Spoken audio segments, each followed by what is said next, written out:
the next one up is, oh, you knew? Yes, my name is pronounced Colt Szczygiel. It's very easy to say. Oh, and don't feel bad, nobody ever gets it right. I thought it was O-H. All right. And it's followed by Daniel Chu and Peter Cook.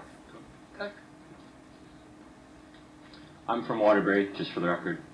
I'm here again testifying because of the oath I took when joining the Marine Corps to defend the Constitution. 8 years in the Marines gave me a true love for my country and the rights that were granted to me when I was born here. My deployments took me to some of the most war-torn parts of the world and taught me not to take those rights for granted, as most Americans do. I take great pride in the fact that I spent 2 years of my life in Iraq, excuse me, helping those people regain freedom. But that pride is shattered when the government who sent me there now wants to take rights away from me and my fellow Americans. Raising the age to buy a rifle I find extremely disrespectful to me and my fellow servicemen.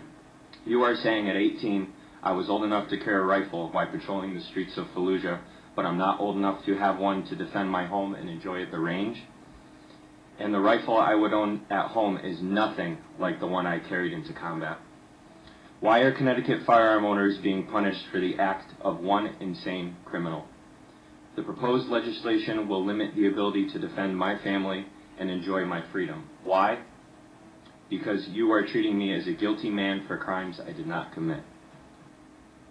If even one law is passed further stripping my rights, my family and I will leave this state. Other places in the country welcome law-abiding gun owners, and guess what? Those places are safer, have more jobs, and taxes are lower. I've attended many meetings and hearings on the laws being proposed. Many on the other side of the debate want you to think of the victims of gun violence. I ask you to think of all the fallen servicemen. My friend and team leader Jordan Pearson from Milford was killed in action when we were in Fallujah in 2006, along with 3 other brave Marines of Charlie Company. They gave their lives defending our rights, and now you want to take them away. They would not approve of this. Use facts, not feelings, when you vote on proposed laws. Semper Fidelis.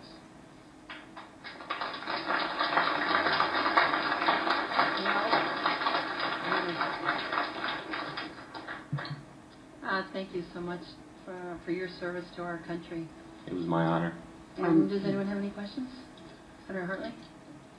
Yes, Colt, thanks you, because you've been to a number of these now, including the local yes, we spoke in Waterbury. Yes. That we've had, and your message is very well articulated, and your service also is recognized and also stands out.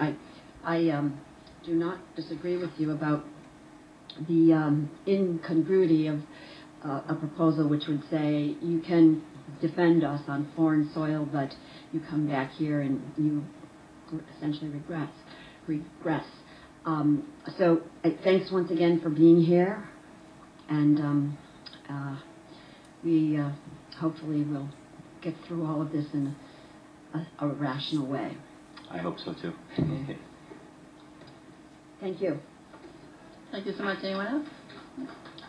And thank you, Madam Chair, and I'd also like to echo the sentiments of my colleague. I want to thank you for being here. I think it's very important because you put a face on it.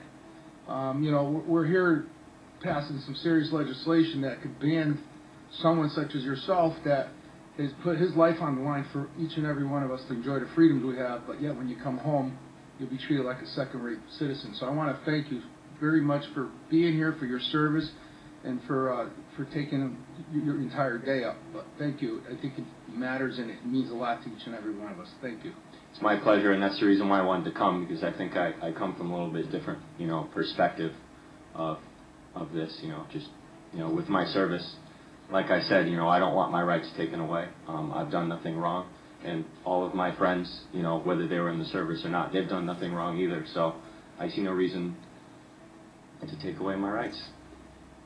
Thank you.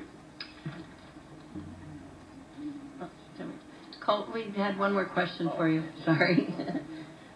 Representative Mike. Sorry, I'm hungry. Yeah. Again, I want to say thank you for your testimony and your service to the country, and exemplify in return. I think your testimony effectively killed this bill. I hope so. That would be awesome. I say that.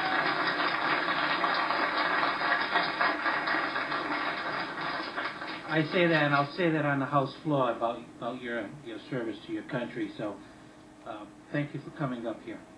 You're welcome, and if you need me, feel free to contact me. I'll do my best to help again.